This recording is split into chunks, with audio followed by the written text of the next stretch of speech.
1.5 साल तक नेपाल की सीमाएं बंद थीं और इस बीच नेपाल में व्यापार और उद्योग पर क्या असर पड़ा, इसके बारे में जानने की कोशिश करते हैं। हमारे साथ हैं माधव राजपाल, जो कि उपाध्यक्ष हैं Birgunj chamber of commerce and industries के। माधव जी, ये बताइए कि क्या असर पड़ा उस दौरान आप लोगों के, जब बंद थे सीमाएं जब बंद कर दी? करीब की विगत की जो 1.5 वर्ष जो सीमाएं बंद थी, बॉर्डर के इस पार और उस पार दोनों तरफ जो खुदरा व्यापार है उसमें बहुत बड़ा असर पड़ा था, क्योंकि हमारे बॉर्डर के इधर के लोग उधर और उधर से लोग इधर जो खरीदारी करने आते हैं, वो व्यापार में तो असर पड़ा ही था।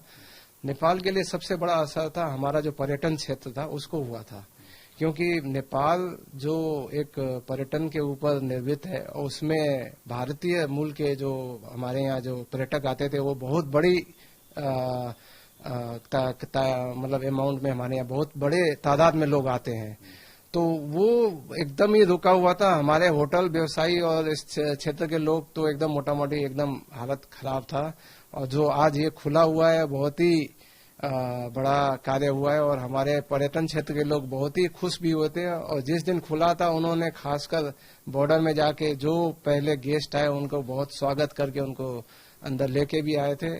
और हमें लगता है अब धीरे धीरे जो कोरोना का जो काल था, कोविड की जो समस्या थी, धीरे धीरे लोगों के वैक्सीनेशन ज्यादा होने से समाधान होती जाएगी। जैसे कि आज ही मैंने भारतीय खबर में सुना था कि एडल्ट लोगों में कम से कम 70% पहला डोज हो चुका है भारत में। हमारे यहाँ भी तीव्र गति से जो वैक्सीनेशन हो रही है, तो बहुत धीरे धीरे व्यवस्थाएं सहज होती जाएंगी। हमको लग रहा है हम ये प्रतिशत के रूप में देखें तो ये नुकसान कितना प्रतिशत का रहा होगा व्यापार में? नेपाल का जो पर्यटन के क्षेत्र में अरबों की लगानी है और बहुत बड़ा नुकसान हुआ इस क्षेत्र में। हम तो कहेंगे कि हमारे यहाँ के जो उस होटल पर्यटन क्षेत्र में जो जॉब कर रहे थे, बहुत लोग तो बेघर हो गए थे, और मुझे लगता है कि अब धीरे धीरे वो फिर इस नौकरी को वापस पाएंगे और स्थितियां सहज होंगी, हमें लग रहा है। लॉकडाउन के दौरान जो भी हुआ, लेकिन अब जब नेपाल सरकार ने बॉर्डर अपने खोल दिया, भारत सरकार ने तो पहले ही से खोल रखे थे, तो अब आप लोगों की क्या उम्मीद है? अब ये लॉकडाउन खुलने से और जो स्थितियां जो अब क्लियर आ रही, जो अब धीरे धीरे हम देख रहे हैं कि हमारे यहाँ पर्यटन आना शुरू हो गया है, पर्यटक लोग उत्साह के साथ हमारे आ रहे हैं। और अब दशहरा दीपावली का त्योहार भी है। दशहरे में खासकर बंगाल से बहुत ही पर्यटक नेपाल में आते हैं, बंगाल और साउथ साइड से। तो हमें आशा है कि इसे बहुत बड़ी हमारे देश के लिए ये उपलब्धि होगी।